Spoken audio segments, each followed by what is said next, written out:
So, as of now, Billy Joel is not one of the favorite people among feminists and modern Me Too people because of all his published rumors, but we're not going to talk about that today. We're going to talk about this song, which was kind of a combination of something the Beatles would do, maybe a country song, something Elton John would do, and it remains one of his iconic chansons. So today on Behind the Tracks, we're going to be talking about the classic Piano Man.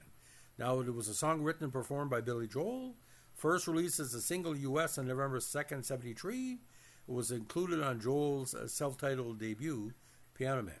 The song is sung from the point of view of a piano player at a bar, and we don't know if it's an all-gender bar or what it is, describing the patrons. Piano Man is based on Joel's real-life experiences as a low-rent lounge musician in LA from 72 to 73, which he had decided to pursue in an effort to escape his contracted New York City-based record company at the time, Family Productions, following the poor commercial performance of his debut, Cold Spring Harbor. Now, this was Joel's first major hit and his signature song. It peaked at only number 25 in the Billboard Hot 100, a chart in April 74, but it's been played literally almost billions of times through the years. Following Joel's breakthrough as a popular musician with the release of The Stranger, it became one of his most well-known story songs. In 2013, the chanson was inducted into the Grammy Hall of Fame. In 2015, the Library of Congress selected Piano Man for preservation in the National Recording Registry for its cultural, historic, and artistic significance. Now, the song itself was recorded in September 73, kind of under the soft rock, folk rock category. Now, the album version is 5 minutes 40, which it has a lot more information on the patrons. 4:30 was a single version, but the radio edit, again, kind of chopped it ahead. And Michael Stewart produced it. Now, previous singles was She Got Away, which was a great song, and Worst Comes to Worst in 74. Now, Piano Man, again, is a fictionalized retelling of Joel's own experience as a lounge singer for 6 months in 72-73 at the now defunct Executive Room Bar in the Wilshire district in LA. In a talk on the Inside the Actor studio, Joel said he had to get away from New York due to a conflict with his then recording company, and hence lived in LA for 3 years with his first wife. Since he needed work to pay the bills, he could not use his common name. He worked at the Executive Room Bar as a piano player under the name Bill Martin. Joel's full name is William Martin Joel. Now, Joel had stated all the characters depicted in the song were based on real people. Joel had moved from New York to LA to record his first album, Cold Spring Harbor, which was marred by a mastering error by the album's producers at Family, the first label that signed him. After this bad experience, Joel wanted to leave his contract with Family for Columbia, but the contract he had signed made this very difficult, so Joel stated he was hiding out at the bar while lawyers at Columbia tried to get him out of this first record deal. Now, the verses of the song cover a lot of categories. Our song from the point of view of a bar piano player who focused mainly on the regular crowd that shuffles into the bar at 9 o'clock on a Saturday.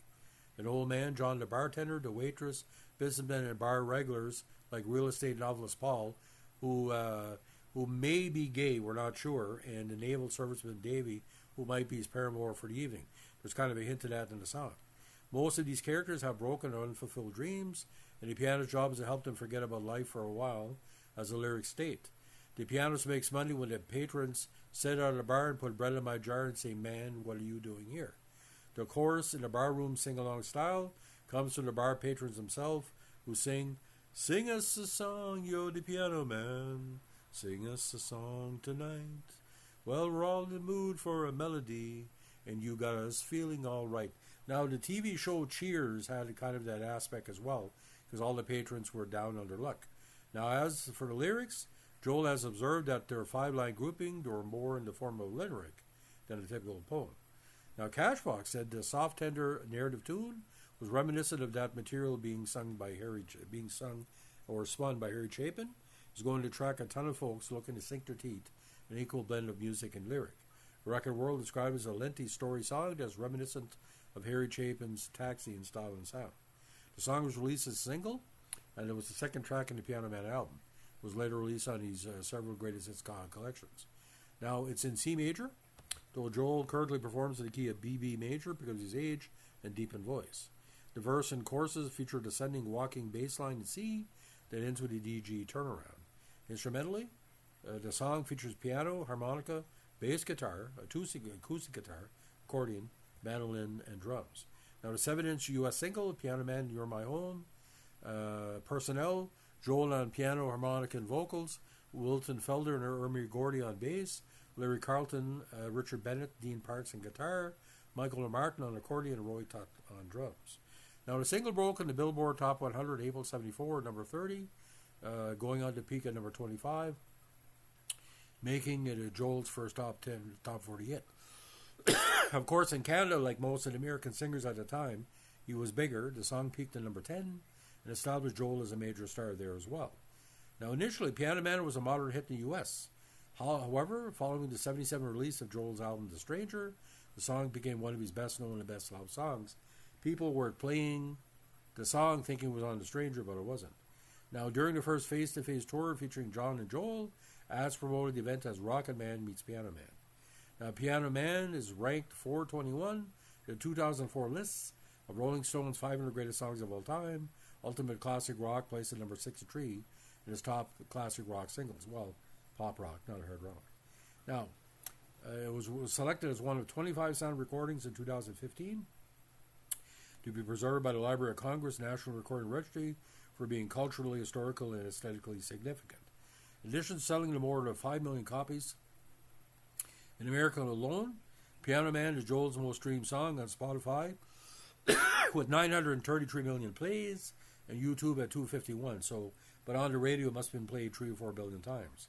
Now, Americans tuning in on Sunday, April 14, 2024, CBS broadcast of Joel's 100th concert at his MSG residency became enraged when local affiliates abruptly cut away in the middle of the song to air their late newscasts.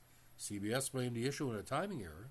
The special had been delayed 30 minutes due to Masters coverage running long, announced it would rebroadcast the entire program later in the week, sort of like a Heidi situation. A rebroadcasting the entire show aired on April 19th, and the error had been fixed. For his 2003 album Poodle Hat, Weird Al Yankovic parodied Piano Man with Ode to a Superhero, which humorously summarized the 2002 film Spider-Man.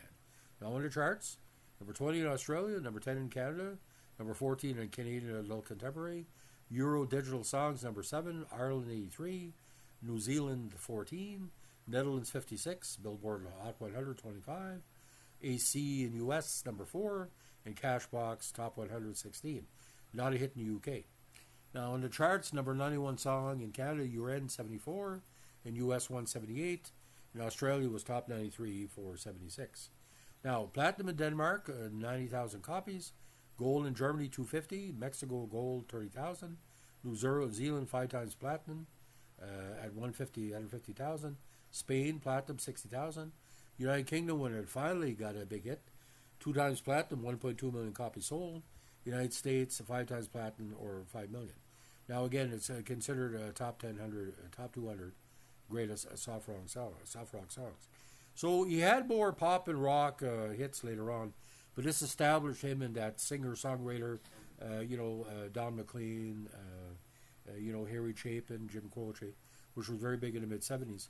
And as of this point, I think Billy Joel must have sold 1 billion records through the years, give or take, either CDs. And he was one of the first person to embrace music videos and CD as well. I don't think this is his best song, but it appeals more to Americans than Canadians. I think his best song was Under Pressure in Allentown, for obvious reasons, more connection with the Canadian situation going on right now with the trade war. So, ladies and gentlemen, if you like your Billy Joel, this is your song for you. If you like Behind the Tracks, tell your friends, give us a like, comment, subscribe, or share. And don't forget, we take requests. Requests are always highly anticipated and always highly considered. Bonne fête au Canada. I will wish the States a happy July 4th, but I don't think so. You never compliment an enemy that wants to take you over. You basically say you're going to be sorry. Have a good one. Bye.